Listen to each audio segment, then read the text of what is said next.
One, two, check, check, one, two. What is going on, everybody? Justin Thomas here from Top Shelf Fandom, joined with AU Packmule, who I will introduce properly in 1 second here, but I want to give you guys a little bit of an insight into what we're going to be talking about today. We are going to be covering, random fandom fun, but specifically focusing on how we see the outcome of Game of Thrones Season 8 going down because nobody's talked about that yet. But in all seriousness, we're going to be focusing on how we think it's going to play out in a way that can satisfy the masses and also manage to subvert the tropes it needs to subvert and deal with the gleaming issues that it is facing. If we're going to be real about it, we need to have the big bad dead not be the big bad, and we need to pull off some sort of a satisfying ending that appeals to the masses and also appeals to people like me and AU, who, are book nerds and a little bit pompous about our ideas. No, I'm just speaking for myself. So AU Packmule, if you don't know him, then you don't know anybody. But I'm going to let him plug himself and let you know where he can find you and what he's all about. Well, thanks for having me on, Justin. It's going to be a fun discussion about Game of Thrones, the final season, why George is going to end this and how he's going to end it, and what's his motivation behind that. First of all, I just want to say hello to all the people that are in the chat, including a new member of your fandom, Night Shame. Thanks for being here. Piece of Me Sand, thanks for being here. David, Fandom D Saint, and Dog Sidious. So thanks, guys. I appreciate you being here. Johnny Be Crazy, I think, is checked in as well. So it should be a fun discussion.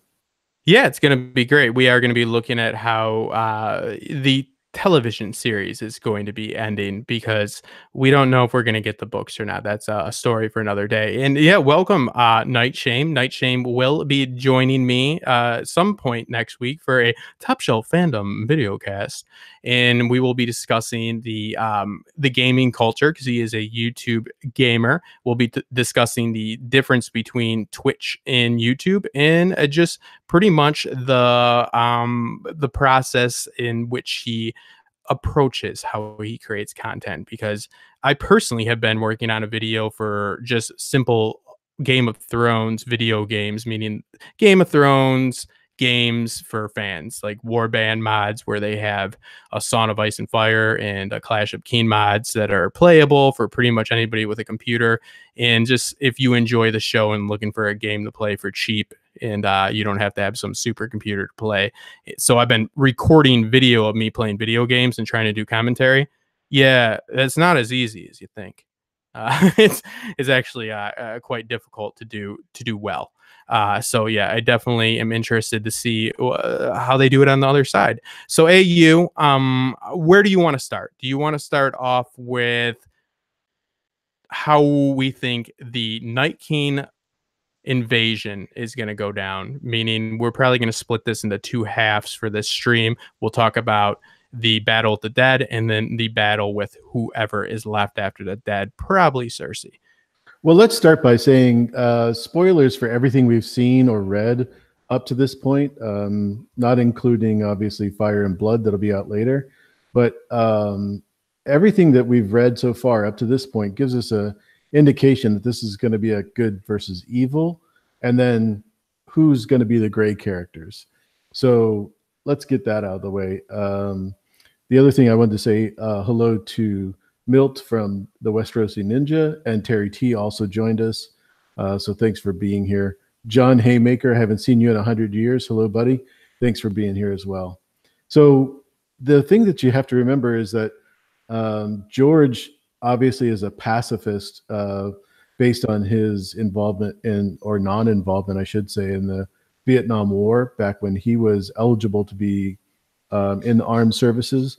And you have to also take into consideration the fact that all of the books that he's written is about conflict, whether it's a war or just a personal internal struggle. But I was going to say sexual, whether it be a partner, it could be that as well. So yeah, we're going to go deep here, Justin. So I hope you don't mind.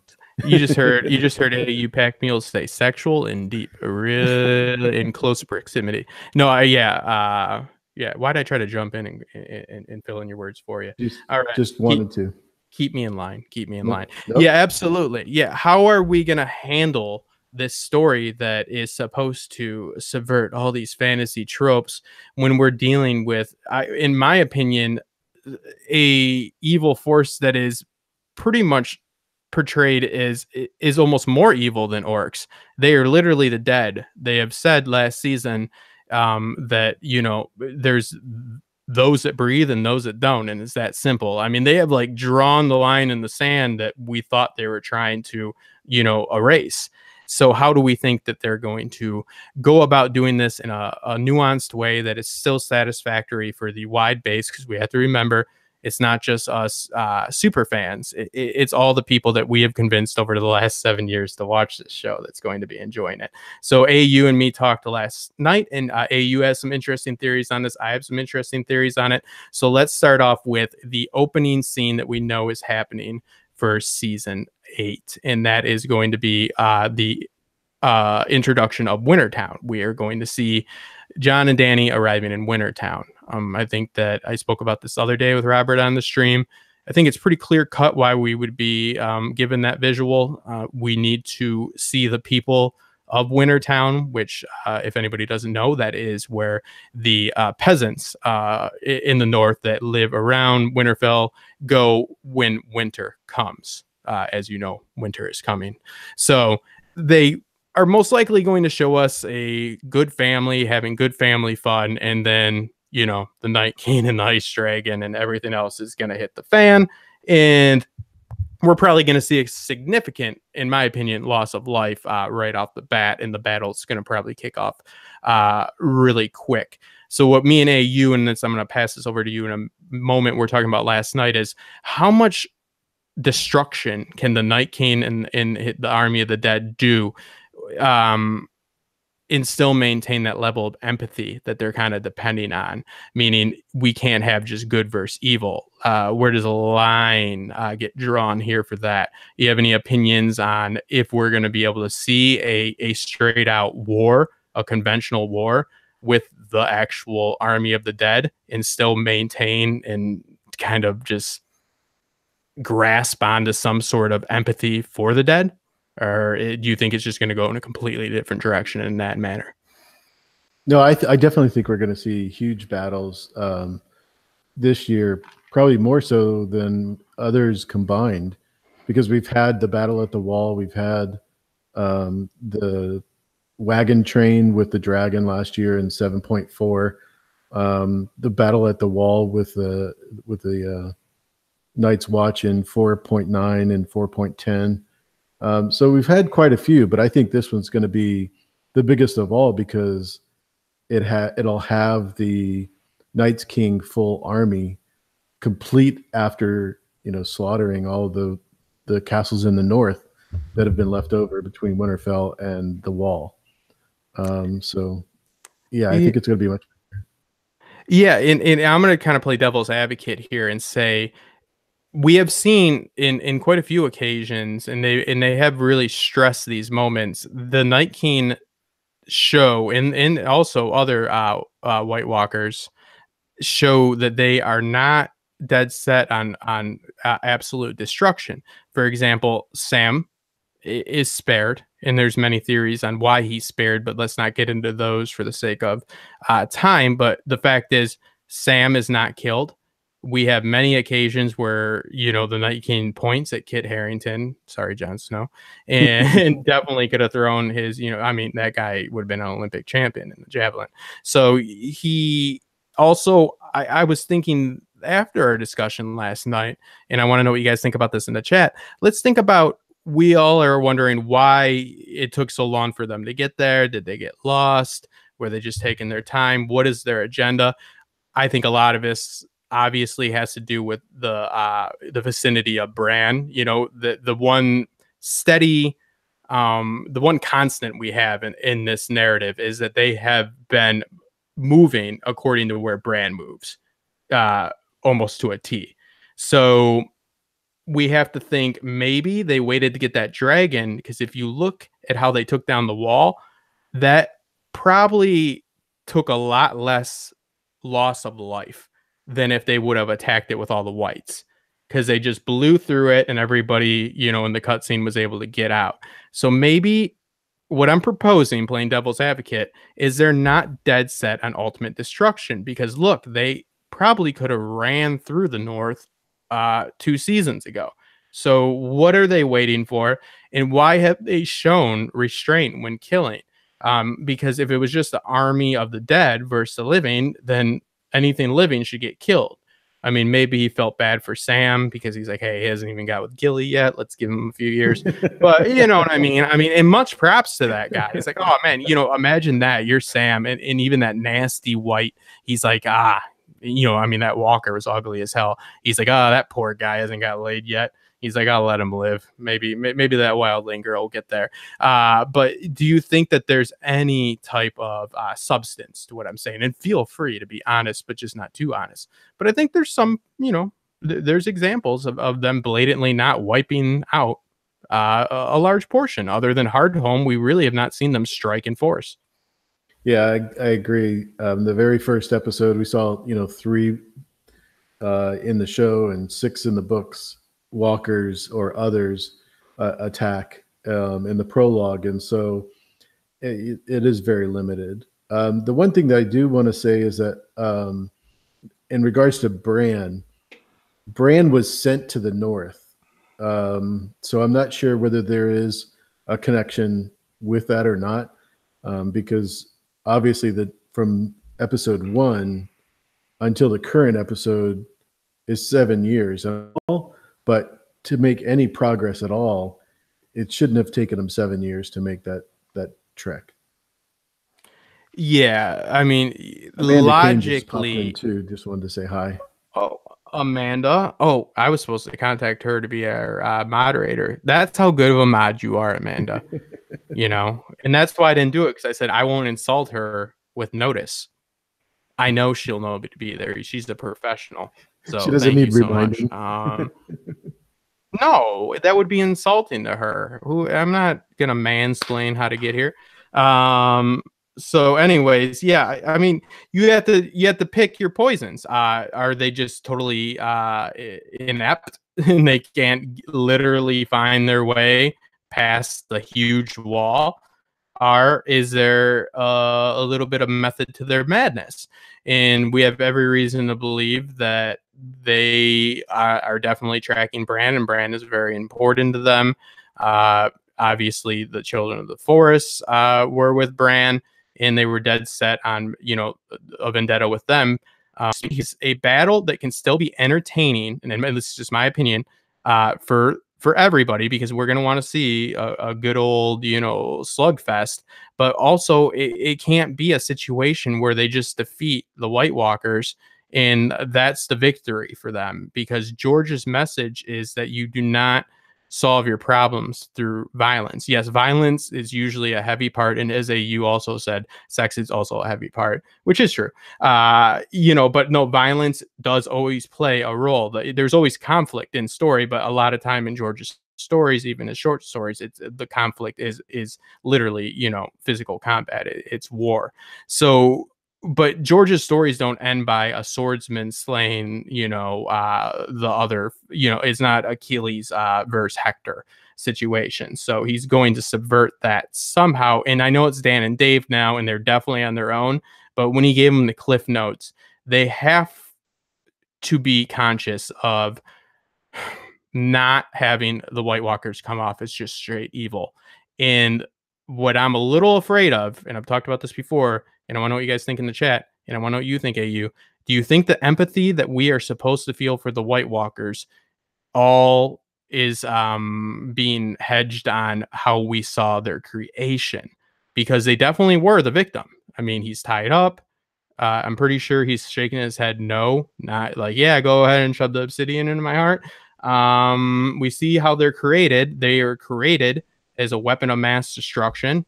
In hindsight, probably a bad idea for everybody, but their creation was done not voluntarily, and it was done cruelly, and now they live a nightmare. So you have a little bit of a different take on this, because I believe what we see in these Werewood visions with Bran and Bloodraven in the show, at least, are accurate. Do you believe that what we saw as far as the creation of the Night King is accurate? I don't think so at all. I couldn't say that I disagreed with this anymore, and I think the overwhelming evidence is the fact that our prequels have already been telling us that what we know is to be true is not true. So, and I know you're going to break in here just a second, but that's the crux of everything that I believe, is that what we're being told by the children through the Werewoods is inaccurate, because it gives us the impression that we have to be motivated to take out the Night King. We have to be motivated to say that Jon is was born at the Tower of Joy, et cetera, et cetera. That's the vision that we're being told. See, now, and we are about to be joined by Bran the Builder. I got a message, and so he will be popping in and laying it in. So get ready. He agrees with me 100% on everything, so it's okay. No, I talked to him before the stream to make sure that didn't happen. I completely disagree with you on this, AU, and I think that I had never met probably a better person, just like, generally speaking, than you. But I have a very much pent up rage about how you feel about this. I'm offended, and I feel that it's obscene for you to think that the show is going to depict these crucial events in a way that is inaccurate and is not going to play into the end game, because I don't think they have that much time. I did bring this up with Robert the other day with the same thing, because the log line, you're right, for the prequels, literally everything you thought you knew about the Long Night is, whatever, blah, blah, blah. And he, of course, it was Robert, so he had a very, well crafted response right off the bat for that. But also we're dealing with the age of heroes, so we are dealing with their myth, so they can kind of be more liberal with that. I feel that that's a way of kind of copying out as far as what we're talking about here in a minute, on how if they're going to invoke any more empathy by maybe making the Night King a family member of the Starks or the Targaryens or something like that. But explain to me how you think that the visions and Bran the Builder here can chime in on this and tell us how he feels. But how do you exactly feel they are being misrepresented? You think that the Children of the Forest are meddling with this because they're the admins on the WereNet? I wasn't clear on how that works. Well, if I had all the answers, I wouldn't be on your channel. But since we're gonna talk about the Children of the Forest, seriously, they're the most deceitful people on the show. We think Cersei and Jaime have been underhanded, or the phrase have been weird, but the Children of the Forest are definitely going to be shown to be much creepier than we've seen on the show. They're not these good-looking Asian women dressed up in fairy outfits, like cosplays. It's just not the same. Yeah, you're talking about recent Leaf, not the first Leaf. Exactly. Because that one was like a 4-year-old. But no, I'm saving you on that one, even after that slight. You're a dirty dog. Yeah. See, I'm not. Bran, are the Children of the Forest able to hack? Are they? And we're talking show here. Is that something that's capable? Nothing's out of the realm of possibility, but. Oh, that's the most vague answer. Come on, Bran, do better than that. I don't think they can. No, I mean that's what I was going towards. I don't think they can because, well, I mean you don't see Bloodraven really controlling anything. He's letting Bran experience it himself. He's teaching him, showing him, letting him skate through. And I think that's basically how he was trained too. I mean, I don't think you can control someone else's stuff. Once they're in the net, they're in the net. I mean. like anything. Brand, isn't that the reason why they emphasized in season 6 the ink is dry, and then they showed us that the ink isn't dry? Well, it just really all. I guess it depends on how powerful the series too. Because I mean, you have somebody like Bran 9000 there. I mean, he's not going to be beat except for the Night King, I guess. Well, we have to think about this for when speaking about it, just about the show. How much time do we have left? We have 6 episodes. Are we going to be doing, revisionist history here and going back and switching around what happened? I don't think that they have that amount of time to really do that, and I think that doesn't play to a general audience. It's very interesting though, because I was under the assumption that they were pretty much straight up visions. It wasn't like interpretation, that those were literally traveling through time, because that's what the trees saw. Well, he sees more than just the trees anyway. But along that, oh crap, what was I going there? Oh, the humanizing aspect there, because they did tell us basically not to believe what we're seeing in the show now, that they're going to make this prequel. That just tells me that they're not going to touch on anything. They're just going to leave them evil and let them battle it out, basically. That's going to be the end. I am overcritical on Dan and Dave. I will admit that. I do dog them more than most. But at the same time, I don't see their creative writing skills anywhere near. You see what they've done. They've implemented CGI over writing. Now people just kind of stand there and look like they were doing something, and ooh, big bang, dragon, game over. All right. Well, we'll maybe get a focus stream on how exactly the Werewood net works, and I'll call Werewood, net, and maybe get him on the line. But I think that there's no way that we can disprove what you're saying. So congratulations, you win that. Well, let's keep in mind the Werewood is only information, right? And the information you put in it is something that can be manipulated. It's nothing different than Ned's fever dream. When he goes to the Tower of Joy, this is something he's told himself over and over and over. It isn't necessarily an absolute truth.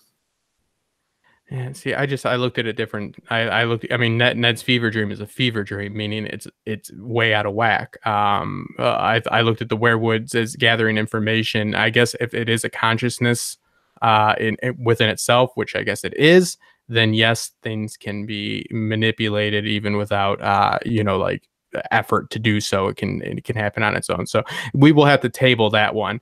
Can we ask people in the chat what they think? Because it sounds like not too many people have chimed in as far as what they think.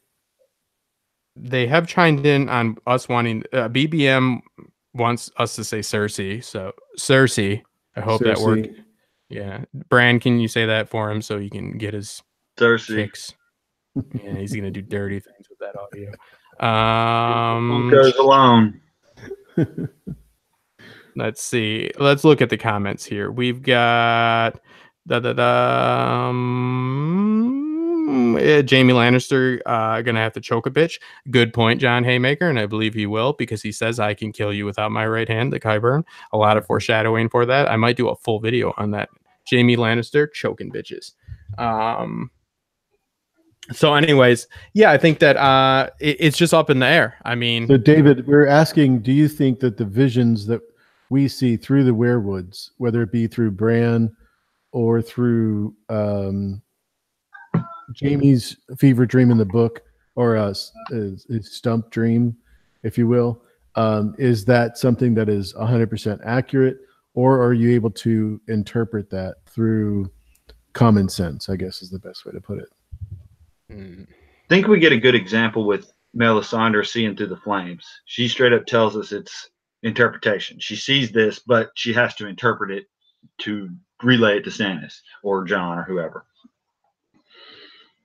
Perfect example. Yeah, absolutely. And I think that the benefit to what AU is saying is that we are talking about how are we going to handle this epic fantasy battle in a way that doesn't end with an epic fantasy trope ending, meaning the good guys win. So what AU is speaking about is injecting you know, a little bit of a twist here. He's talking about having the Night King's origins be completely different than we thought, and that can change the sentiment behind the battle. That can change our feelings about, you know, whether we want to see him torn down in battle or not. Already, me and Bran seem to be on the same page with this, that we think the empathy has already been injected. They think they've done a solid enough job for that to carry. My prediction is that they are going to have a family connection. Now, AU, you had a very interesting theory, and actually I looked for this theory and I didn't find it online. And I don't know if you guys have been on the internet, but there's a lot of shit on there, and this one wasn't on there. So would you like to explain what you think the emotional spine, You want me to add to the shit on the internet? All right, I can do that. Yeah, I do it all the time. That's what we're doing right now. We're literally crapping on it. So I believe I know this. I know this theory's been out there for a long time. It's the Night Queen, which is Winter has fallen at Winterfell. That's why they started the castle at that spot. She's being held captive in the crypts, and that is why the Night King is coming, because the Night King is actually her son, one of the children that they were sacrificing to the others, just like Craster's children. And that's one of the reasons why it's going to be, I think, compelling that he tried to reach his mother, just like Gilly's son, for example. And it would make a family connection between the Night King and the Night Queen, why we would be sympathetic to them, besides the fact that the Children of the Forest said they shoved a obsidian dagger through his heart. Well, okay, yeah, that's more than hearsay. Man, we're gonna really have to dive into that one time. But no, I love that, because that is a primal motive. We all understand what it's like to try to save a family member, to try to, you know, you don't want to lose your mother and so forth. So that is humanizing. So you're humanizing the dead guy. That works, and that gives us a situation, because what I always feel has to happen is the people in this story that are still here have power. Dany's whole drive, her goals, her desires have been for the throne. Now she's here.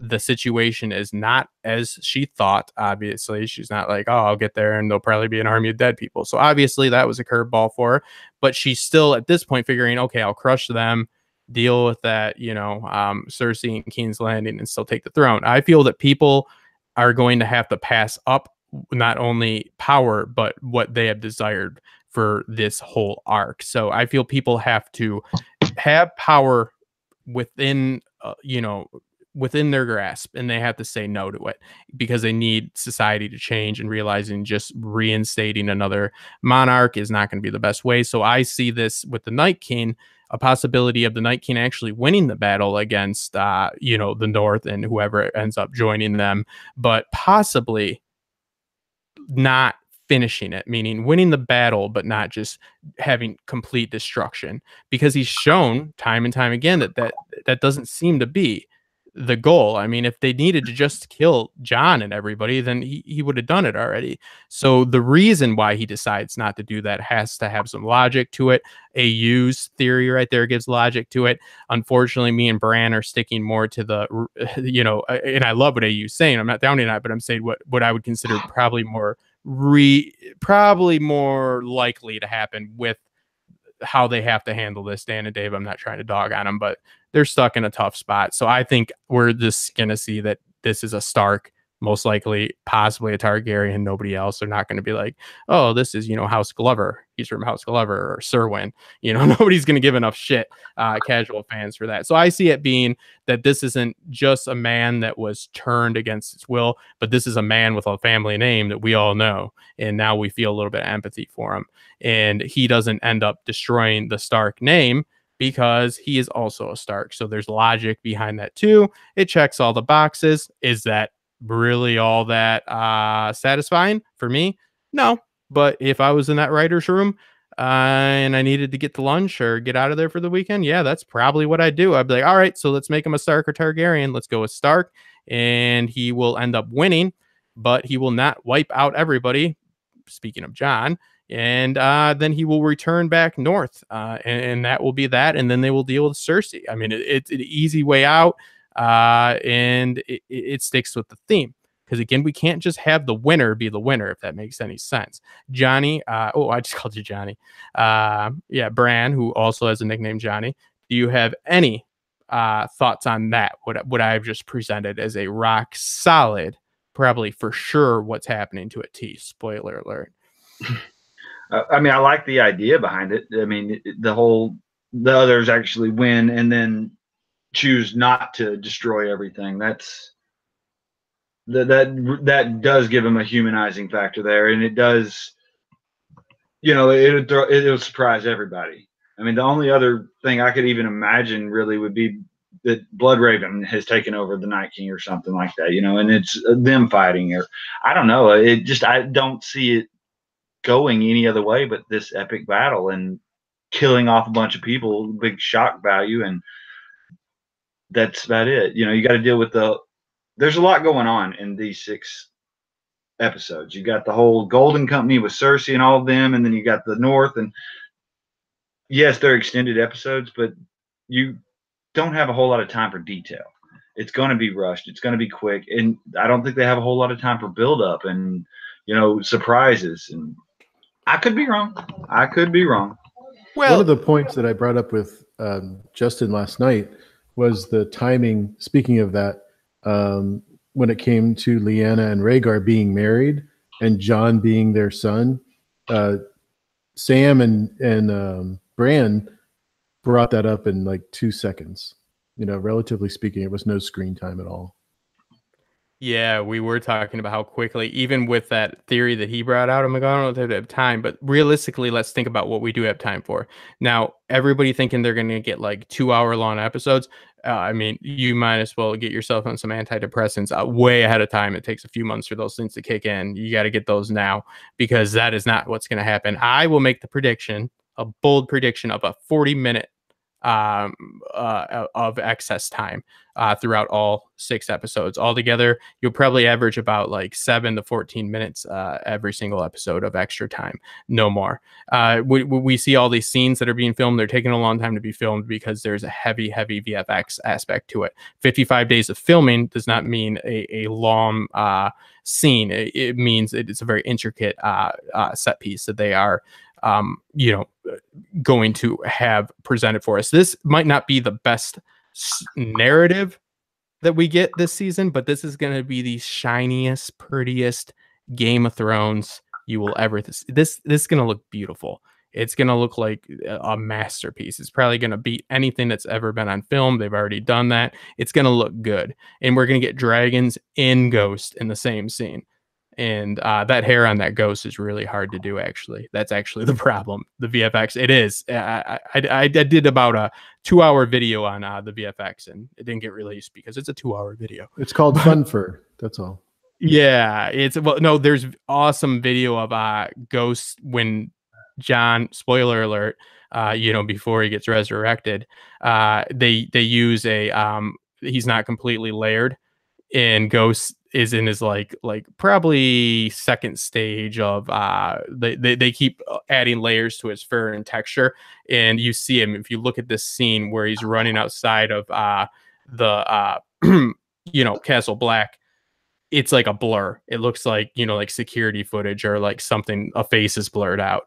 So yeah, it's hard for them to get that right, surprisingly. But anyways, we have about the time for 3, like you have 2 full feature-length movies that we're looking at. So we do have time to accomplish what we need to accomplish. What we need to accomplish is 2 3-act arcs. You have to have the first arc being with the army of the dead coming to meet the Northerners, and again, whoever else shows up.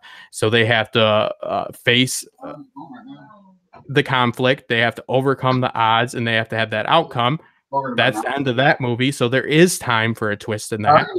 There's definitely time and a twist for that. Please mute yourself, Brent. There's definitely time to have a groundbreaking twist, but we do need to factor in the amount of time that John's going to find out about his true parentage through Ancestry.com through the Ravens. So, you know, we're going to have that reveal, but there is definitely time. You have basically 2 Lord of the Rings movies that are going to be presented to us. You have enough time for all of that story that you get in any feature length movie. This is a simple arc. You have your catalyst, you have your conflict. They're going to attempt to overcome it. They're going to fail at first. They're going to figure out how to adapt. They're going to adapt. They're going to win. And then they're going to deal with the aftermath, and that's going to change them for the better or the worse. Then we're going to go into the second movie, which is going to start off with Cersei and the Golden Company. This is what I want your opinion on, AU, and then you, Bran.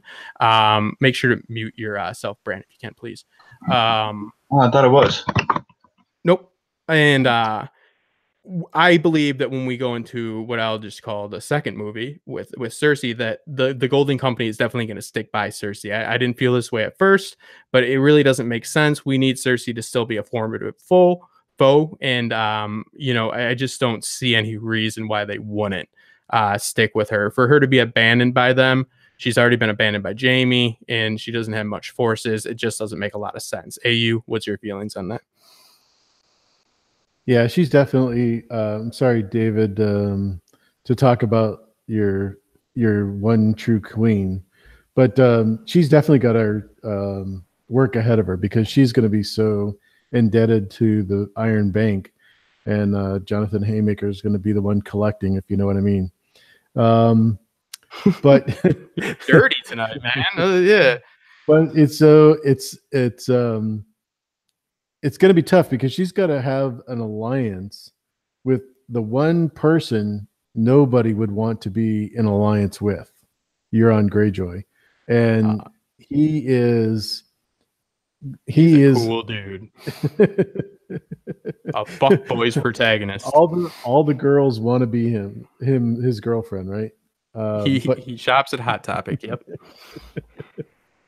So seriously, I think that's going to be the biggest danger she faces in the seasons up to this point. Now, there's the argument that Euron was not only placed into the series to just have another big bad, but that he's crucial for Theon's redemption role. I argue against this, saying that he is definitely not needed for Theon's redemption, because I just can't think of any variable that couldn't be achieved. It's obviously going to have to do with the attempt to rescue his sister, and he's already been through redemption in George's story doesn't happen through one act. It's not like, look at me, now I'm a good guy, I defeated again the orc or whatever, or stood up for whatever, the small guy. So I think that Euron Greyjoy was placed because we did need a Ramsay per se. We needed another guy just to hate. But some people argue that Euron is going to be a crucial part of like the end game, even with the walkers. Now, I understand from a book sense where this comes from, but from the way the show has handled him, if he has any significant role to play in the like overarching like larger story threads, that's obscene to me. Bran, I know that you are a huge Euron Greyjoy guy for the books. I hope you're not a big guy for the show, because I'm going to have to ask you to leave. But do you really think that he could play any type of crucial role as far as, I mean, I've got people talking about Dragonbind. I've got crazy theories coming around about him being important. They're not going to be. Hold on one second. Go ahead. Keep talking. My bad. Yeah, I don't see him doing anything else other than either betraying Cersei or just literally acting as a transport, and one more satisfying, straight up, pretty tropey action set piece of, maybe Jorah killing him or somebody, you got to have your boss fights to put it down to layman's terms, you know, you got to have your boss fights. You got to have people face off. You got to see those matchups, you know, that are at least satisfying. I don't know if we will get, you know, Clegane Bowl, get hype. I think I hope Danny will end up killing him, to be honest. you're on. Yeah, I do believe he's going to double cross Cersei and take the throne, and then Danny's going to come back and take it. Do you think that he will have coitus with Danny, our Cersei? Have what? Do you think that he will engage in intercourse with either Danny I'm or sure he'll Cersei? get a bomb or two. He has made claim to that. He seems pretty confident that's going to happen. He's dressed pretty snazzy. So you don't think that he's going to, you know, play a part in any type of the actual magical aspects or any of the prophecy in the books? So, yeah. He's going to bring Dario over, and he's going to ride an elephant, though. Damn it. Yeah, I don't know if they got that much money for the CGI. I hope not. Elephants are very inefficient in warfare. Yeah, they usually war elephants terrible. They used to get them drunk, and they usually roll their own line. But anyways, okay, AU, Euron Greyjoy. Do you think that he's gonna play any type of significant role other than just, you know, having his you know, sensual time with the ladies?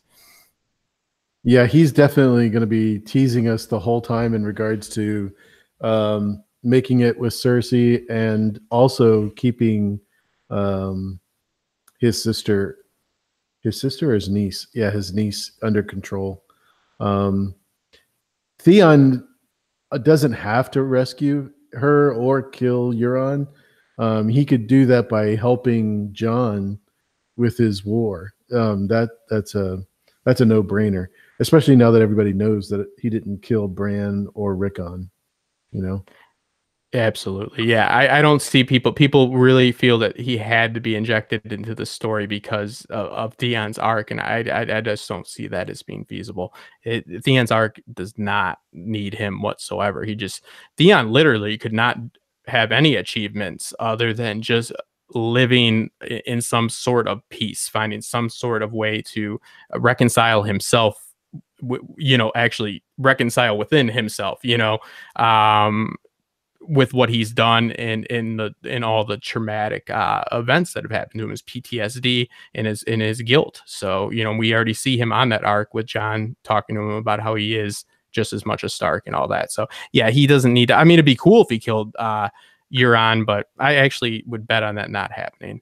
So what do we think about the Golden Company and Cersei? Do we think that this is going to be any type of a major battle, or do we think that this is going to be more of a just a threat that's lingering but might be handled as we already get our action set piece in our first half, and we might get more of a you know, political intrigue narrative when it comes to the whole Cersei situation, as we have rumors of Tyrion maybe switching sides and so forth? Do we see another straight up battle? Because that seems kind of repetitive and redundant, in my opinion. Or do we see this being, of course, we're going to see some people fight. Don't worry. Swords will go clean, clean, clean, and people will be happy. But do you guys see this being more of a going back to the first season, you know, a little bit more playing for that throne one more time? Bram, why don't you go the first this time? Okay. Well, I kind of see it, Cersei playing out her plan. I mean, the Golden Company is known for not breaking contracts. I'm pretty sure they said that in the show too. I mean, so they already have the contract with Cersei, so that's pretty much a given. And then the whole Tyrion thing, I don't think he'll switch sides. I don't see. I could see him doing that, I guess, but I don't really. How much influence is one dwarf going to have, really? You know. Oh my God! How dare you say that type of thing on my channel? We don't pull that, man. We are very, very progressive here. No, yeah, that's been rumored. It's been rumored.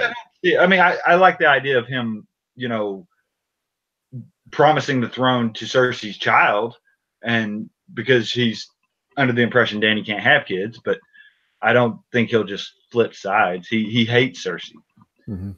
Yeah, it doesn't make sense to me either, because if he was ever going to flip, it would have been last season when he was having his inner crisis, his internal conflict, when he was watching the Lannister soldiers get killed on, at the whatever Wagon the train. yeah, that's not the forever one either, but we'll go with it. Loot train. There we go. Yeah, that was his conflict right there, so it doesn't make sense. But it is interesting, his comment has changed about his voyeurism, watching Dany and Jon do their whatever they were doing, their passionate hugs. He at first said that he thought it was a bad idea for the kingdom, meaning like the rule. This was not advantageous for their situation. They got to go face a war against the dead and then go back and deal with Cersei. They don't need to be bumping uglies. But then after he's seen the new script, he says that he has a little bit of lust for Dany, and he's a lusty little man. So it's interesting that he's made that change in the character's motivation, because it's obviously after the script was read. So how does that play in? What does that say to you that he said it is a love interest? That gives a little bit more fuel to the fire that there might be a betrayal of either Cersei, or either of Jon or Dany, because there could be jealousy involved. And Tyrion is a man that has had his heart broken how many times? I mean, I think Shay was all right. I mean, the dad thing wasn't cool, but he's obviously had his, and again, you brought this up before, the love triangles and the struggle with relationships that George is always focusing on. He has not had the best experiences throughout his life, especially earlier on. So Tyrion is kind of, he kind of channels himself through him a little bit. So, Tyrion's constantly had his heart broke, and all of the drunken, lusty, half man jokes they make. Besides, he really is a romantic, to a point, I'd say. So having real emotional feelings for Dany, it could really, really affect his judgment. I definitely think he's a romantic, in my opinion, but hopeless, I think, is the word that you would want to use, just because he has no way to overcome his original love for Tysha. Yeah, that is true. Bran, do you see Tyrion have any alternative motives now that he has literally changed his his stance on what he didn't like about when he was watching them do the dirty? Well, one thing Martin is notorious for is love triangles, and you see it everywhere. Rhaegar, everywhere. Even Baelish and Ned and Catelyn. I mean, they're everywhere, and it wouldn't surprise me if that was the motivation to betray him. So, who do you think he'd be more likely to betray? I mean, I guess it'd be he would want to definitely empower Dany, unless he just got out of spite and went against her. But the only thing I can see is him betraying Dany to Cersei, and I don't really see how that plays out well. But I guess we'll have to see. He takes over something and tries to go after Jon. That kind of, like a Rhaegar Baratheon Robert thing. Ooh. He wanted her, they didn't, kind of deal. Do you think that he'll slay Jon in the same way Robert slayed Rhaegar? No. Yeah, it's not likely. But yeah, that's interesting. And we have to also look at it. Are both Jon and Dany going to be alive after the first battle with the dead? Is there going to be somebody for Tyrion to be a hopeless romantic for? So that's also an interesting point. I don't believe Jon will be killed again, but it is what it is. So we have to deal with Cersei somehow. She's going to have some trick up her sleeve. Do we believe that she's pregnant? Do we believe that she's going to actually have that pregnancy come to fruition? I say yes. So you think she'll actually have a successful birth of the child? I didn't say that, but she definitely is pregnant. And I think that's one of the things that keeps Euron at the ready. Yeah, I mean, I agree with that. I think she is pregnant. they've already screwed up the Maggie the Frog prophecy so much that I don't even know why they put it in there. So that just doesn't even come into account. So I don't think she's gonna have a child. I think it'll be a stillborn, like so many other people. I would lean towards stillborn. The only reason for Cersei to have a child is because that might be a motivation for Tyrion to go over to her, because we have to assume that Jaime is going to be dead by that point. This is theoretical. I'm not saying that if Jaime is probably going to die fighting the Night King in an epic battle where, he's using his left hand and, it'd probably be pretty quick. But anyways, he's going to die a hero's death. All jokes aside, I don't think it'll be quick. I think that's going to be one of the moments. Like, I'm going to tear up when I see, like a bitch, when I see Jaime finally. I tear up when I see him charging that dragon, because if you, all you book lovers know that he is always constantly like doing like literally the logistics behind, is it worth him getting killed, especially when he's captured. He's like, when they're paddling the boat, he's thinking about how many of them are behind, and the cousins are like, there's too many, but he's thinking in his head, he's like, okay, he's fine with dying as long as he can go out and take as many people as he wants, like that's, until Bronn, who should not have been in that battle, jumped him into the river. He wants to go out in some glory. So I definitely don't see him living. It doesn't make a whole lot of sense. It would make sense if she does have their child, and Tyrion is so connected with his brother, especially if he's saved by his brother again in this circumstance. I mean, there are definitely you could line those up real well, that Tyrion would feel the need to protect Jaime's child. And if Dany took King's Landing, you gotta believe that he doesn't trust that she wouldn't kill the child. So that would be motivation right there, and that's motivation that adds up. So he did kind of counsel Daenerys away from the Mad King, kind of standards. She's burning everybody, burning Dickon, burning Randall, and he said, "Hey, look, So he may end up seeing her turning to like a Mad King version, and that's why he betrays her." Yeah, absolutely. And, John's saying the same thing. That's why I truly believe that her arc is having to stop doing that. She's like a kid that won't stop playing with matches. They keep saying, John's like, you gotta, if you come here and burn up everybody with dragons, you're not changing anything. You're just recycling the future. You're keeping that wheel going. So I mean, I wouldn't counsel so much against the Mad King. I think he had some good qualities. But no, yeah, I mean, that's a valid point. He's definitely would not trust Dany, especially in that position. But again, Dany has to have the power to burn everybody to Kingdom Come and step away from it. So I think it's interesting that Dany, there could be a real reason for Cersei having that baby. Now let's speak about Dany's hypothetical baby that I don't know if they foreshadowed in the Dragon Pit 8 times or not. But do you guys think that that's going to happen? I don't. Bran? I don't want it to. Well, we don't want a lot of stuff to happen, but it happens anyways. I can't say that it won't, so it probably will. John said, that it could happen. John is an expert in evidently birthing. So he's an expert in coming back when he shouldn't be, Yeah. Yeah, that's my theory is that why would John be able to have children if he's dead and brought back to life? I don't think that you lose your right to birth children or be a father because you've died at you. Okay. All right. But Just my thought. All jokes aside, though, do we believe that he's lost the ability? Like, is there some type of like actual reason, like anatomy?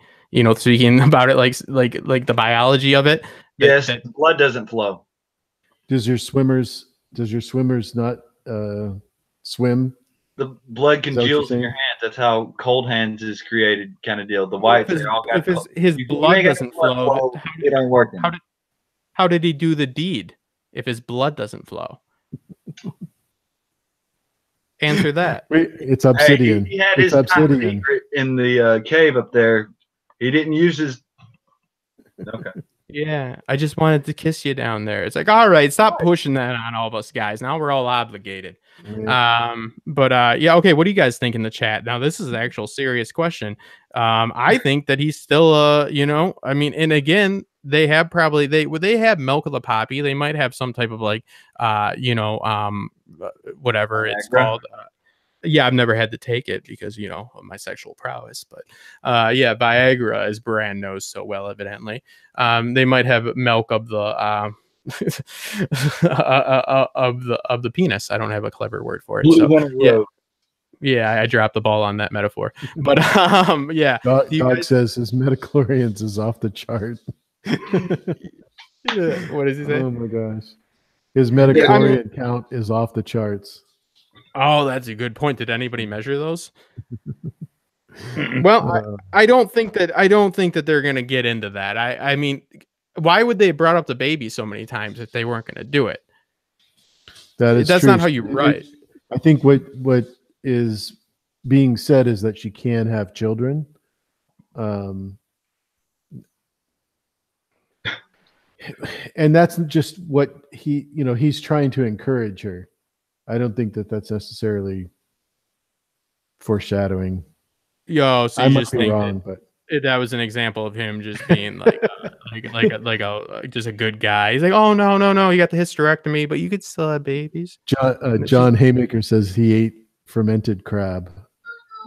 But I also know that there was a misinterpretation of George's comment on that issue, because when he said about what's his name, Barrack, right, and how he's like a fire white, that was misinterpreted by almost the whole fandom. So we need to look at now, what are the things, the werewood tree situation and John's penis situation.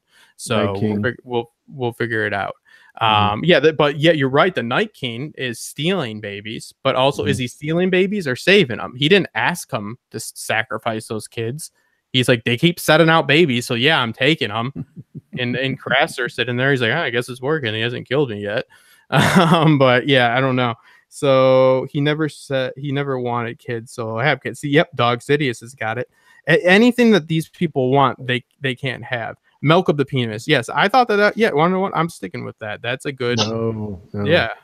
No, so John Haymaker asked, what's Sam gonna say when he finds out that Danny torched his family? I'm gonna say Sam says thank you. Yeah. He's gonna stutter and say nothing. He's gonna be like, did they even bring up the sword once? She's like, no, I thought that was weird too. He's like, yeah. He'll be like, well, did you kill both of them? She's like, no, I didn't have to, but they held hands, and your dad definitely knew that was stupid and said, what are you doing? I'm only doing this so our line continues, and you just held my hand like a weirdo and got killed for no reason. Like, he was so mad about that. He's like, no, bother with me. He's like, no, the whole point I'm dying, which I don't want to do, is so you can continue the line. He's like, no, let's do this. And he's like, no, you're missing it, man. He's like, you're the dumb one. You're the athletic one, but you're definitely the dumb one. But so George did confirm that John is a fire white, Lady Stoneheart is a fire white, and Beric Dondarrion is a fire white. What does that mean? Is that not right? I don't believe so. Yeah, it was misinterpreted. So like the werewood trees? Ooh. I think basically he was saying there's a parallel between these resurrected characters and these resurrected characters. Yeah, fire and ice, but exactly. And he wasn't calling them fire whites. More like I think personally they're more like fire others than the whites. They would be able to. Oh, I see. We're playing semantics. What I'm saying is he's obviously dead, and he's brought back by fire, is what we're saying. Yes. Okay. And that was a question Piece of Me Sand had. It's an excellent point. It is interesting to think about. Maybe a motivation for the walkers to come is to somehow find a way to procreate. You know what I mean? Because they are just stealing Craster's baby, and he ain't getting any younger. So if they do want to continue that I guess their species on or not. So, you are right that they don't seem to be, I don't think, are there female White Walkers, or is it just like a gender fluid situation? I don't care. We'll figure that one out. So when we get down to it, we have to believe that we are going to get, again, the bittersweet ending, which is just like every ending for modern day shows. It's never walking into the sunset. But do we think, let's go through a few of the main characters. John, what's a bittersweet ending for John? Because John's always pretty bitter and sweet. Now that I think of it. So, he's never going to have it great. Even if he wins everything here, he's still kind of, had it hard. He's died. He knows there's nothing after his purpose, and he's going to have a purpose, right? What do you think John would like his purpose to be after? Let's say John comes out on top. Well, what do we know about John as far as diplomatic ability? He has a way uniter. to, right. He has brought the wildlings in, et cetera, et cetera. So sorry, Bran, I didn't mean to interrupt you. Go ahead. No. I interrupted you. I was just saying he has a way of getting stabbed. Getting stabbed. That's his political. It is. That's awesome. It's definitely kind of more called for in the books, but yeah, it was messed up in the show. So I think if he was able to, create an ending that is diplomatic where everybody can live in peace, that's what he would do. And then he would, like he said last season, ride off to somewhere where it's warm. Right off in the sunset. So who is John going to have to unite? I don't know that he's going to have to unite, but just come to a happy agreement. Yeah. I see in the comments earlier about there being a pact, and I think that's really what we're going for here. So you think there's a possibility that Cersei doesn't end up getting killed either, that they decide to, after all the horror, they decide to stop the fighting? Because again, the message is about the people that we never see. We see the lords that dictate the lives and them getting pulled from their homestead to go fight and die for Lord Eddard Stark. And, every single person we see, we have empathy for him. We look at him as the underdog, but the real underdog is the militia, the Dragonstone militia, the Northern Spearmen. You know what I mean? Those are the underdogs. Those are the guys that are, for the first time going, south of Moat Cailin, and they're never coming back. So what's best for them? And what's best for them is maybe having somebody like John who has a claim in every right for the throne, because not only does he have a better claim than Dany, but in my opinion, he'll be alive and Dany won't. So it's kind of like a give me, and he's going to have to make a decision that's going to accommodate everybody. And I do realistically see, and another, just off the top of my head theory, if he wants to have Cersei in the mix and Tyrion does do something that is considered treasonous at any point, maybe that's on the block. Maybe he makes peace through ordering the execution of Tyrion. That's pretty freaking bittersweet. It's for the greater good. Tyrion just has to do something that, I'm not saying I like this, people, but I'm saying he just has to do something that's enough to actually justify some treason. And they have allured to something maybe like that going down. So John could possibly put in a situation where he has to kill off the, like Preston Jacobs always likes to say, the most ethical and moral man in Westeros, Tyrion. I don't know how likely that is, but I see they have to make hard decisions. It's not a hard decision to kill Cersei, right? That's easy. Unless you're Fandom desane, then it's the hardest thing literally you've ever had to do. Actually, when I first got into the whole fandom, that was almost what I thought was going to happen. I thought Tyrion was going to have to behead Jon for breaking his vows. Ooh, yeah, because that comes down to the whole. Well, first off, we need to get him checked by a maester to see if he's good in the undercarriage.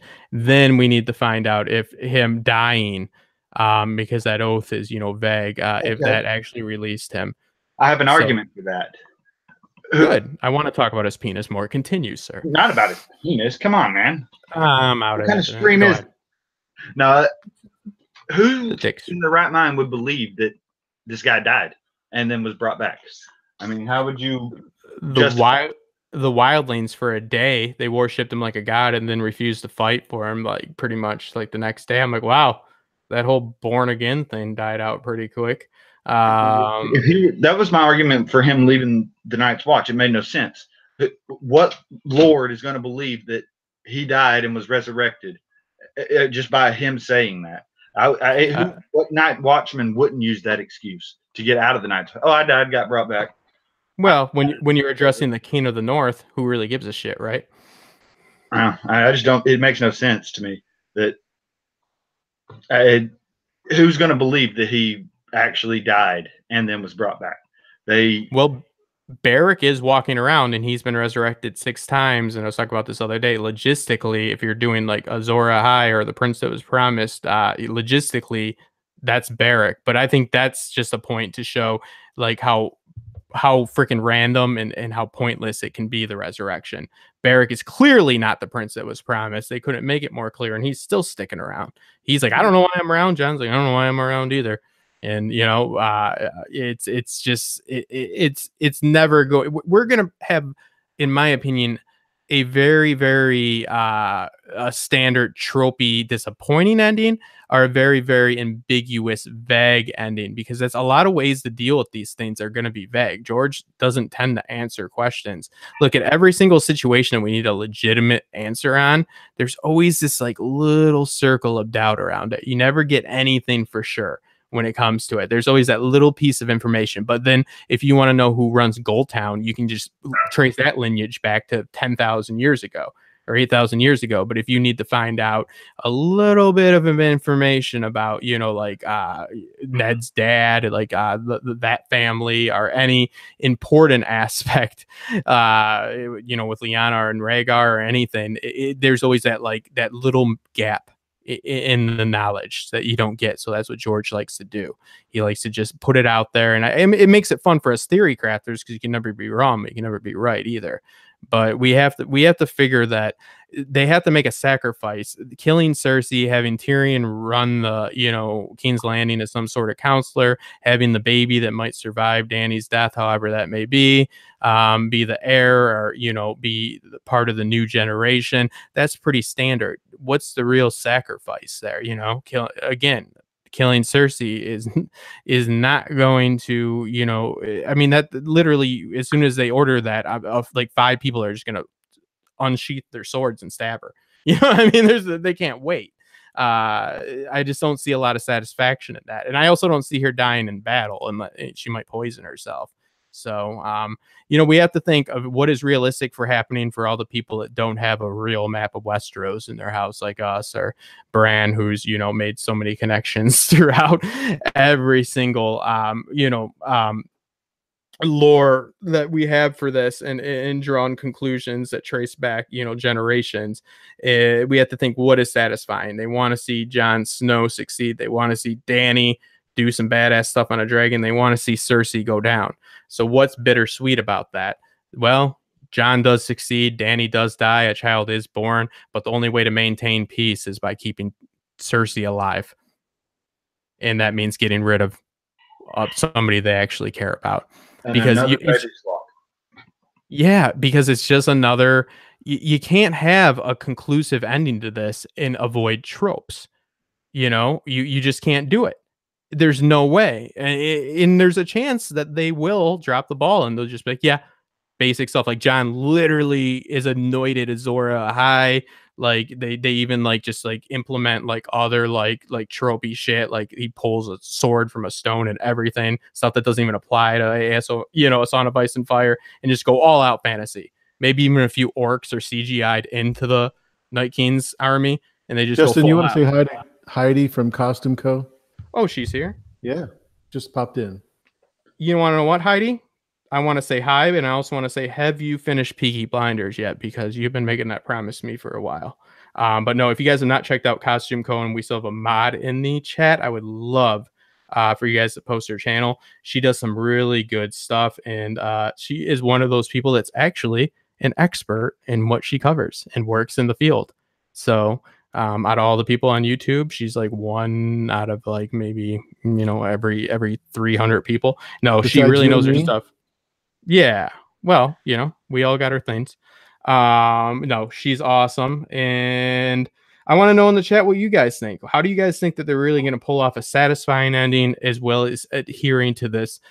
I mean, they built a lot of hype about this. The whole shtick for the marketing of this show is it's not your basic fantasy show. So how do you avoid just not dropping the ball at the end? Because oh, go ahead. Sorry. no, I was done. I was done 5 words before that. Yeah, I think it's going to come down to choices. The people who survive are going to be stuck with the choice. You're going to have the ice or the fire, basically. You're going to have to, like, say, John, he's going to have to either go protect the realm or go with what he wants to do, the love interest or whatever. You go be king and, be his true name or keep his bastard name. Danny's going to have to choose between the throne or her dragons, big major decision. And I don't know if we'll get the answer of what they plan on telling us. They leave it ambiguous, like you said. Well, one person we've talked about is Sansa, and another person, but AU, Sansa and Arya, where do they play out in this? Are we getting an Elizabeth Tudor situation? Well, we definitely see Arya is hinted at not being at Winterfell, where we see Sansa being the queen of Winterfell. I think that's the foreshadowing I get, anyways, and that would play into the whole John being killed and or going off into the sunset, that sort of thing. That's my understanding, anyways. I disagree about this whole, and I get where it comes from, but John going into the sunset, I think it's a easy way to think of it because like he's just been through so much. But we have to think that these characters are going to have to endure, the conflict. They're going to have to go against what their desires are for the betterment of the realm, and I think that is going to mean John is going to have to rule in some capacity. Him riding off in the sunset is a happy ending for him. Forcing him to rule is not, he's the guy that has not been wanting that throne. So not only does he find out that, his daddy was really his uncle, and they get all Huckleberry on him, he's gonna have to, deal with that. But he's gonna have to deal with the responsibility that comes with that, as well as, the sacrifices that come with that. Because if he wants to really change things, he might have to get rid of some people. Maybe Arya, they could be like, oh, let's kill somebody that's been killing people like a freaking psychopath and a serial killer this whole time. Arya Stark, you know what I mean? She's I don't know how I think she's gonna live it out too. Dan and Dave are definitely gonna have her live it out. And I just don't see how that goes with our theme. Sansa has to fall somewhere within the society. Do you guys think that she's going to be in Winterfell? Do you think maybe her and Sweet Robin will finally get that hot romance going? Or do you think that she'll go for the crown? Seeing Sansa versus Cersei is something that has been foreshadowed, that is mentored and teacher and apprentice going at each other. We might get a little like Obi-Wan, Anakin situation going on, but just completely different. And but it would be interesting to see her outwit Cersei, right?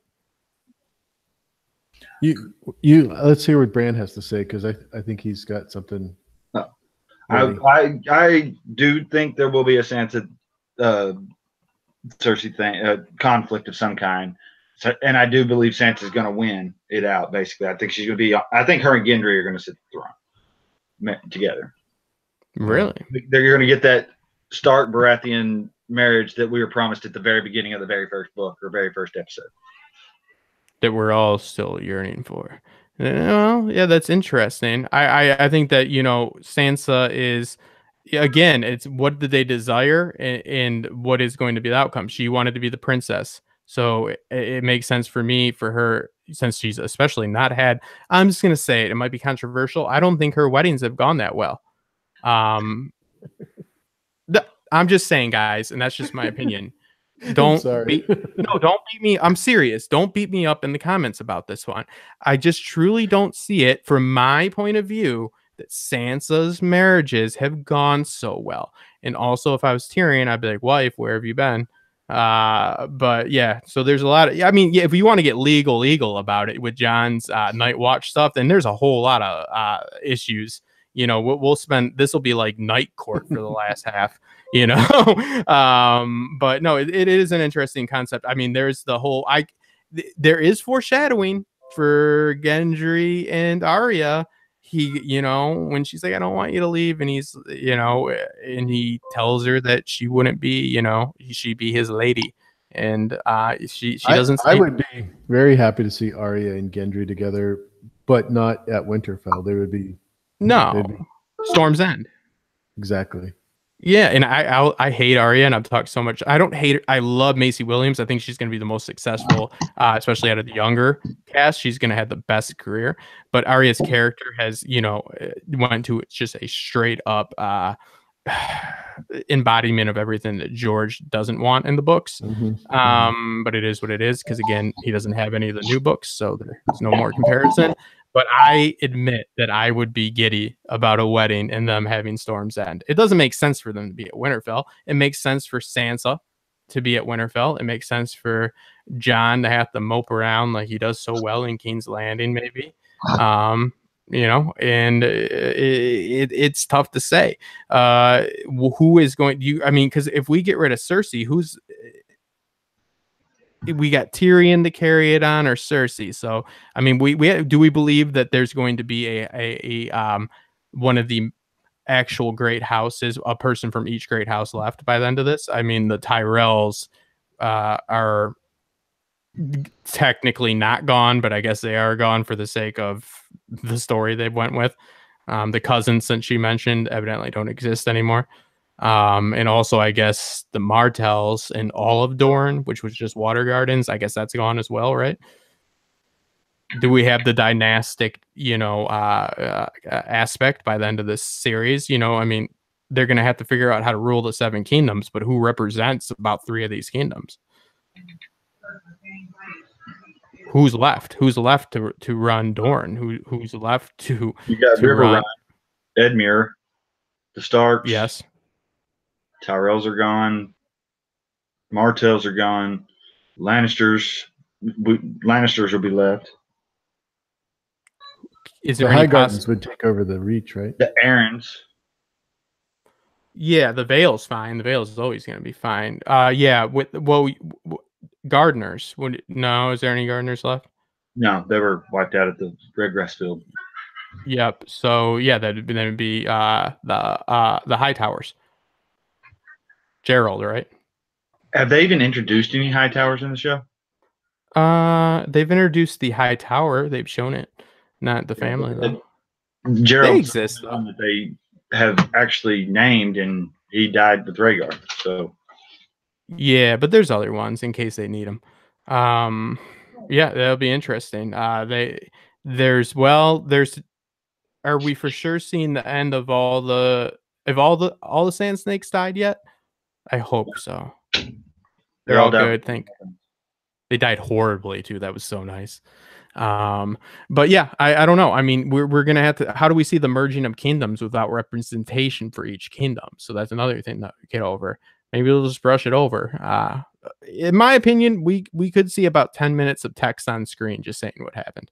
It's a very high possibility. But I'm gonna check the chat here. And Bran, I would like to know if you think there's going to be any dragons present in this story at the end. And maybe a dragon would take over, maybe, you know, Dorne or something like that. You know, maybe that's something would happen. That's hard for me to say because I want to immediately go with the books. And I mean, you can't. They're not doing that. Right. So I would probably say no. just because they've set up the ice dragon, the white dragon, and then the fire dragons, and I don't think they're going to. And I mean, you got an Olympic spearman there on top of the thing. You can't go wrong with that. They're going to beat 2 dragons any day of the week. But Jamie in his battle is going to do one thing. He's going to injure that arm. And it's going to be awesome. Didn't think about that. But hey, how about this? The dragons, I don't see them being alive either. But when John and Danny's baby, because John is fully capable, he is a man's man. He'll make it work. He can get you pregnant just by, if you sit on his lap. He's that type of guy. That baby, when it is born, is going to be gifted something. Guess what that gift's going to be? Something they find in the crypts. Not a harp. Going to be some dragon eggs. And then it'll fade to black. The promise of the dragons coming back. I think dun. Yep. It'll be perfect. I truly see that happening. I mean, the dragons are going to die. It's because it would just kind of be weird, right? Like with peace and then the dragons just chilling there. Like at the end. I mean, and then they're going to be like, time to build that dragon pit back up and restart this whole freaking atrocity. So I don't see it really fitting into the story, but we just have to assume that they're going to have a very vague ending to this. So I guess we'll go to final prediction, guys. You got to pick one person to die. I'm going to say you can say it's going to be somebody else other than Danny or Tyrion. But I'm leaning more towards those being our big options as far as like big deaths, emotional, big emotional moments going to come from that. And I'm going to go to you, Bran, first. Danny or Tyrion or somebody else. Okay. That was Danny quick. dead. Yep. Fuck her. I hate her. Take note, every female that's watching, how quickly he picked the woman to die. Just as a side note. AU, would you like to make a prediction? For Danny. Oh, yeah. No, man. No, that's fine. We'll work that out. No, I think that. Sorry, go ahead. No, yeah, that's more. If I had the bet, which I'm probably going to because I'm an addict with gambling, I would bet on Danny. What about you, AU? Let's gamble. I'm going to say all the Greyjoys. Well, that's no. I said, yeah, they're gonna die, but that's you gotta pick. You gotta pick, a main player here. Okay, so Danny, John, any of the Starks. Danny, John, Tyrion, Cersei. I'm even actually taking out Cersei. Taking out. I'm taking out Sansa and Arya too. You got to pick between the 3. So Danny, John, Tyrion. Yeah, unless the people in the chat and you don't think that's fair. I mean, I think the most emotional impact comes out of those 3 and nobody else meets it. Now, yes, close to it, but those are definitely, in my opinion, the top emotional deaths that you could definitely have. Yeah, I definitely don't think Tyrion, because he has so much to contribute in regards to the writing of the story, because I think him and Sam are going to write the story. Danny, possibly.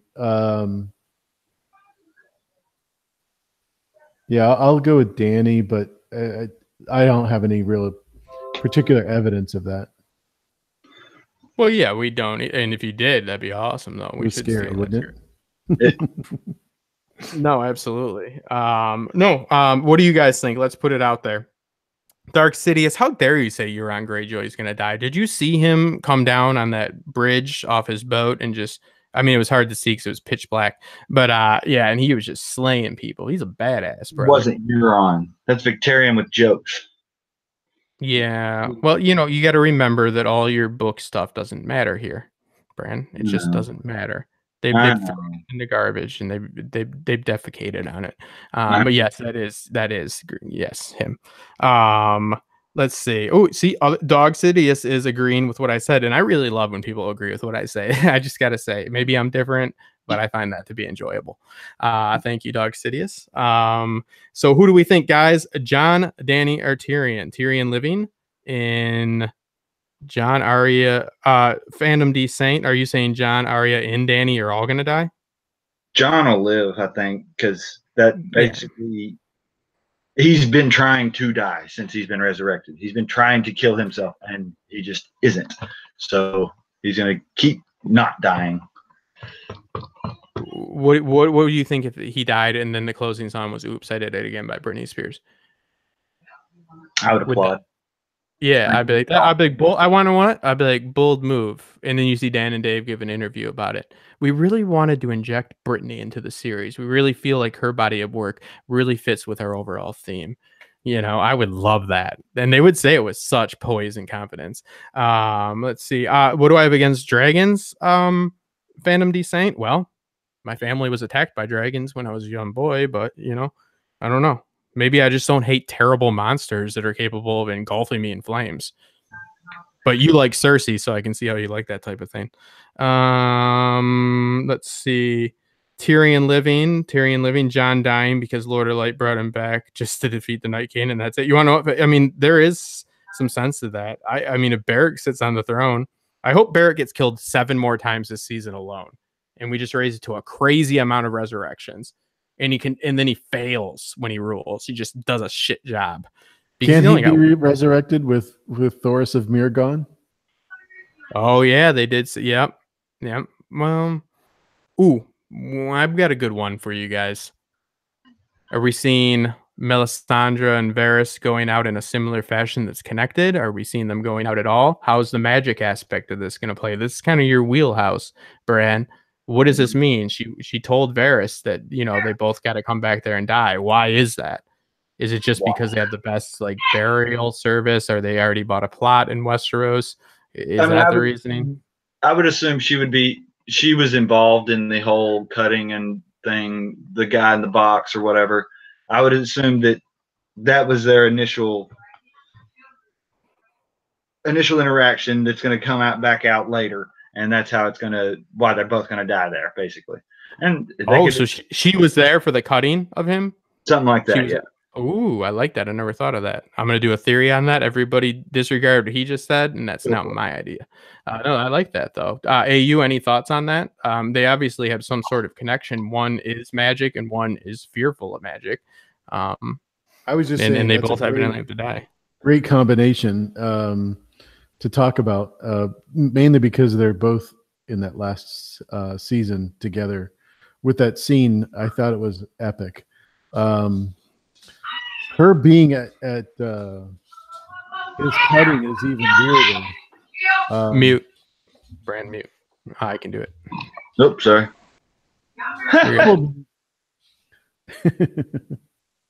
Yeah, I forgot I could do it. Yeah, that's no problem. So yeah, that's got to be a tough one. That she would be there with him, because I think if she was there, he would remember seeing her, even if it was with just her glamoring though. Yeah, that's a great thought, because it might have been her voice that he heard. Speaking about great thoughts, you brought up the blue Melisandre. Right. Dow. If anybody's familiar with this, I'll post a link in the information below. There is a white Melisandre doll figurine. It's not a doll, all right. It's a play toy. It's a Funko Pop. No, that's for foolish people. Let's see. Now there is. I got some information and I lost it. Is George liked the tone of the White Walkers, and he asked that he suggested that it would be cool, a nice contrast because of her embodying obviously fire, and that's the story behind that.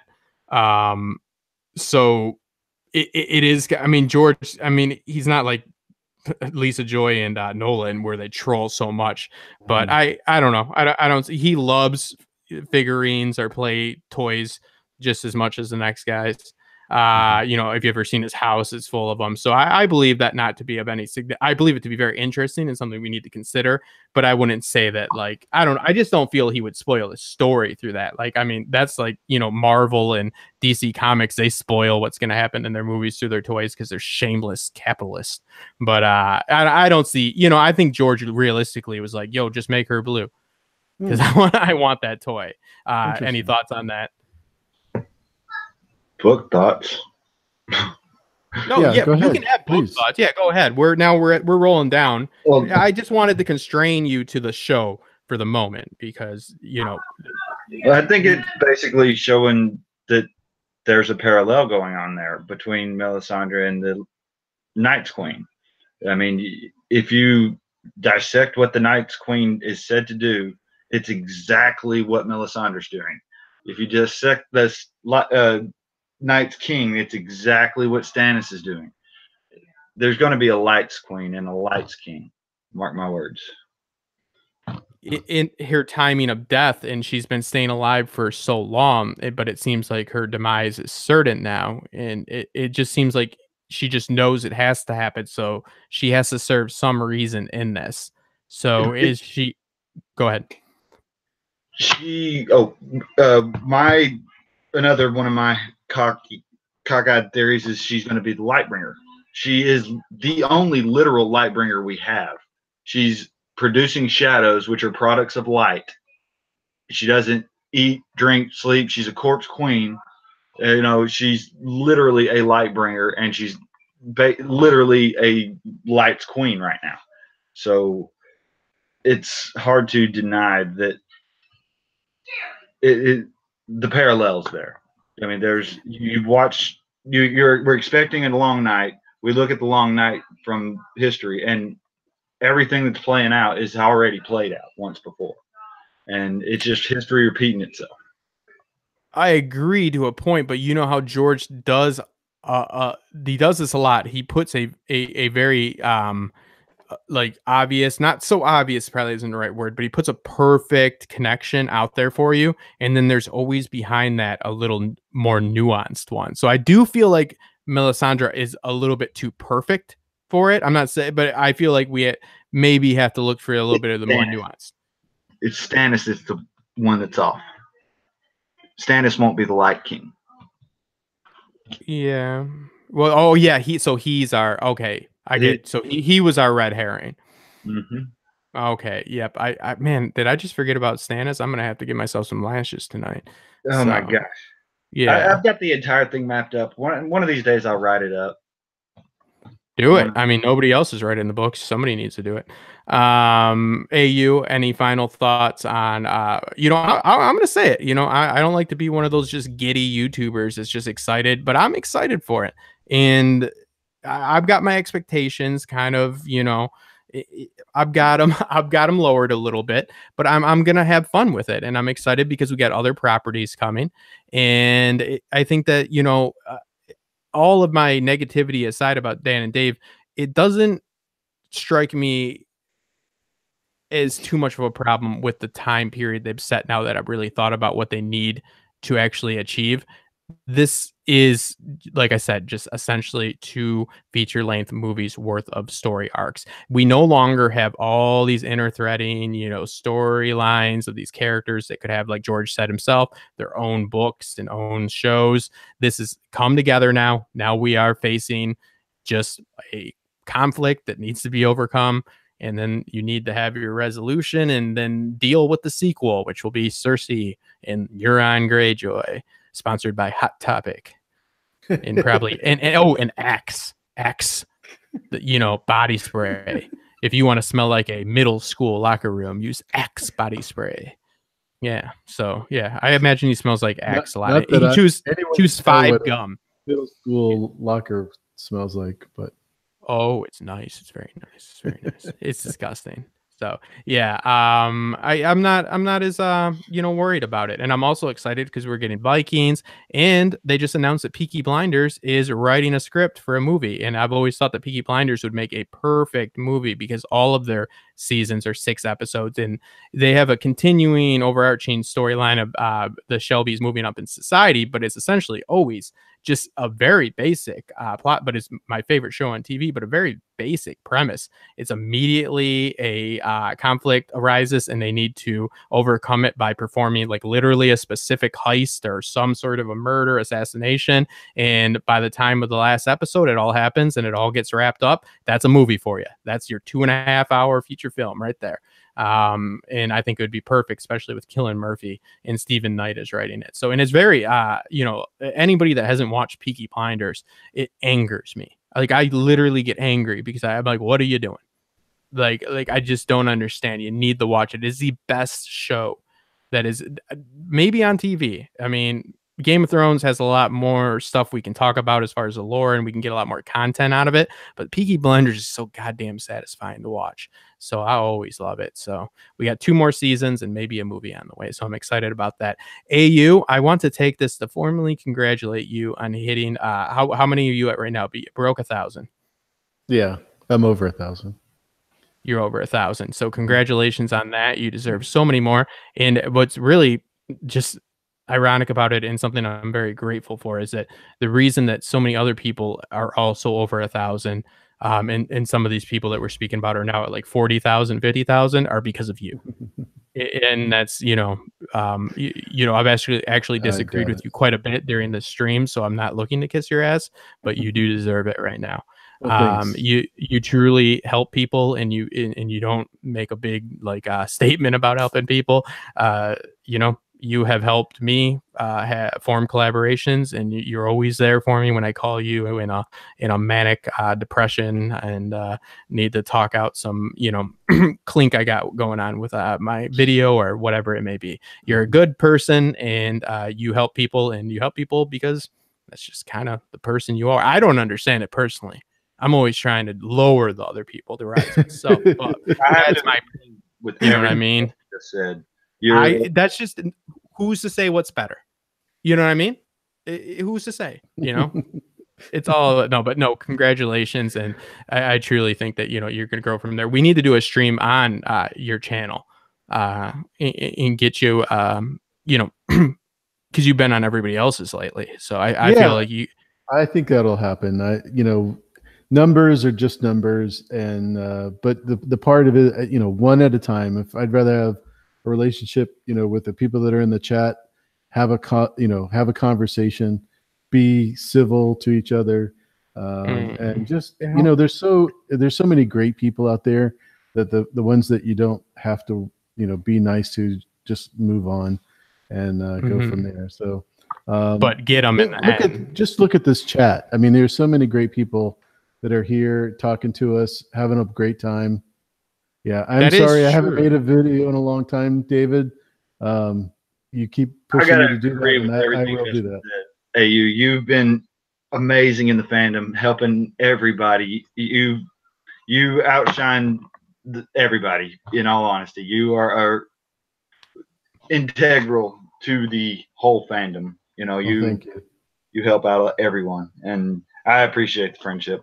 It's so nice of you to say, Brandon, and I really, really do appreciate it. Oh, Fandom DC. I do agree. Thank you, everybody that's in chat. Costume Co. especially, make sure we had her linked. Terry T. Hello, and we have, let's see, Dog Sidious. Oh man, I cannot. How are you pronouncing this? Piece of me sand. That's why I love you. See, piece of me sand. And I know I'm missing people here, but I need to circle over to Fandom Descent, who, you're getting pretty close to getting banned here, buddy, with your sorry, Justin, I can't get past 2 episodes of Peaky Blinders. I guess that is hard to do when you're so busy trying to avoid the FBI, because they're probably tracking you for how much CW you're watching. I mean, right? Yeah, you know what I mean, dude? Like, I mean, come on. Now, you dogged on Stannis in the last 2 streams and all this. You are suspect with this. You know what I mean? Like, my 9-year-old niece thinks those shows are freaking too young and girly. You know what I mean? There's either, there's very few explanations for why you favor the shows you favor, and none of them, I will say this again, and I love you, brother, none of those options are favorable for you. They're just slightly less illegal and slightly less disgusting. That's all I'm gonna say. But yeah, the CW, the Arrowverse, man. Oh, the Arrowverse. Why don't we, hey, is there a Hawkeye verse? They get a Hawkeye verse for Marvel. They're like, hey, let's get our worst guy, and we'll make a verse out of him. They're like, oh, what else are you gonna do? They're like, we'll put on a whole bunch of television shows that are made for, like, who's the demographic? They're like 13-year-old girls. They're like, well, who's gonna watch it? They're like 25-year-old guys. They're like, why? They're like, because they got, something going on that I don't really want to get into it. And I love you, BBM, but I'm just saying, you keep downing on things that are very important to me, and I have to say that you're keeping Riverdale alive, all this stuff. I think that the Teen Choice Awards, or the Tween Choice Awards, should definitely be very grateful to you, Fandom D Saint, for your ongoing dedication to supporting such properties as Riverdale. I don't know the names of these shows. I just know like that they're very odd. So I know Riverdale. I know a lot of them are just like spin-offs of like other like Gossip Girl-esque stuff. And there's nothing wrong with liking them.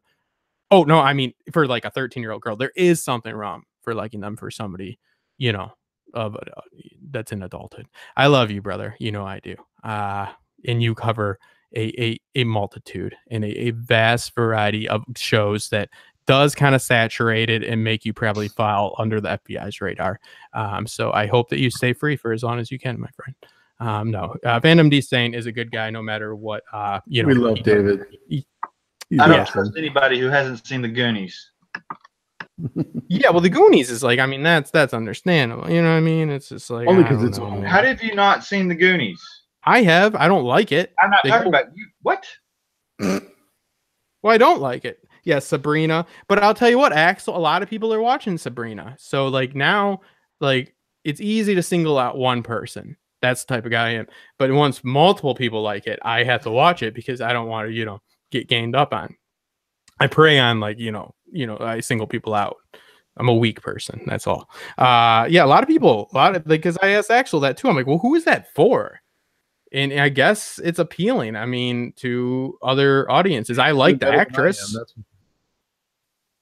Yeah. Working on Goonies. Yeah, Goonies. What's that? But at least he makes videos. He can't stop. He's a machine. Mm-hmm. He's a machine. He literally, you literally should work for the Arrowverse. So, but no, I mean, the Arrowverse ain't that bad. Yeah, Goonies. I don't know. I never liked Goonies or any of that stuff. But Hawkeye needs a universe. They need him. So, I think they are getting. Who's getting a TV show? Is it? It's what's his name? Daredevil. Well, yeah, he has one. No, but it's what's his name? Anthony from the Avengers. Can't think of it. He's also a bird. Oh, really? Falcon. Hawkeye. Isn't he Falcon? Yeah, Falcon or whatever. Yep. Yeah, him and somebody else are getting a damn show. Everybody's getting a streaming show except for me. So I know. Yeah, absolutely. Hey, Costume Co, I would like to talk to you about Outlaw King in a private conversation, because I think that is one. What do you? Okay, first off, I'm trying to conduct.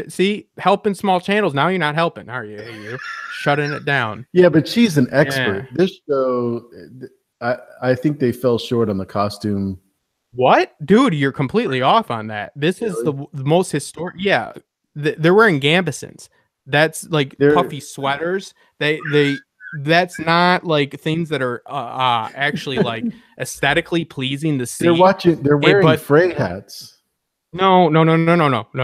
Listen, you are absolutely wrong on this. That is the guys that cover historical, like everything from channels that just cover like armor and swords. I follow Hema because I'm a nerd. Yeah, me too. And so you know what I mean. It's Hema, we'll duel to see who's right. My guard's pretty good. I don't have the money for it. So, but no, yeah, everybody that Shadversity is, praising it. I just emailed the small creator who is I forget what exactly his job title is, but he is a, he has a degree that has gives him the right to talk about historical, you know, armor and period weapons and all that authenticity. So anyways, yeah, I think it was really, really good. Yeah, Shadiversity, everybody was talking about it. So yeah, I'd like to talk to her about that. The Outlaw King. So in the Outlaw King, yeah, That's what Heidi's asking. not, yeah, Robert the Bruce, you know, and it's beautiful. It's what happens after Braveheart, but like, you know, Braveheart was all bullshit. So it's actually historically accurate, and it's actually pretty damn entertaining as well. So it's really, really interesting. So I love, and it's got Stannis in it. He plays Edward Longshanks. So thanks, Brad. Yeah. Okay. So trivia right now. If you guys need to go on over there, and we got the Westerosi Ninja. I'm pretty sure Fandom D Saint will be there. So direct your Archie and Sabrina comments and all that over there. And no, support those good people and go over. And thank you so much to AU Packmule, and congratulations again, my friend, for coming on and for everything that you do. And happy to have you back, Bran. You disappeared up into the mountains to actually, I made a joke, said, oh, did you disappear in the mountains? You're like, yeah, actually, I was cutting down trees. Yeah. Well, I was in Florida, but whatever. You were doing lumberjack stuff, right? I was cutting down big ass trees. Yeah. I told you to shave that beard because I can't grow one. It makes me feel emasculate. But I'm gonna go like full on mountain man. I'm going whatever. Dark, the Builder. Yeah, as long as you never want to, you know, be with a woman again, do whatever you want.